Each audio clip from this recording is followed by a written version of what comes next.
Épiphanie de Bruegel, analyse du tableau. Œuvre de jeunesse, cette composition de grande taille frappe par son ambition et sa réussite. Bruegel traite un sujet courant de la peinture religieuse, dont il donnera une nouvelle interprétation très différente quelques années plus tard. Dans un paysage imaginaire et exotique, il campe les tables par deux solides verticales. Le groupe de la Vierge et de l'Enfant est situé sur l'axe vertical, il est le point vers lequel se dirige la foule.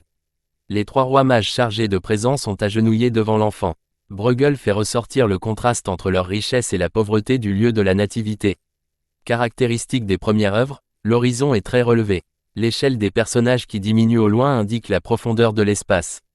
Au premier plan, le bâton posé en oblique sur le muret est un autre indicateur spatial.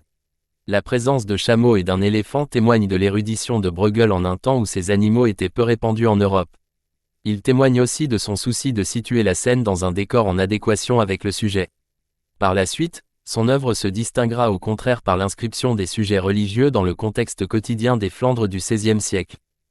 La technique de la détrompe est assez peu employée par Bruegel. Il en a fait l'apprentissage dans l'atelier de son premier maître, Peter Koek, dont la femme, future grand-mère des fils de Bruegel, était une grande spécialiste.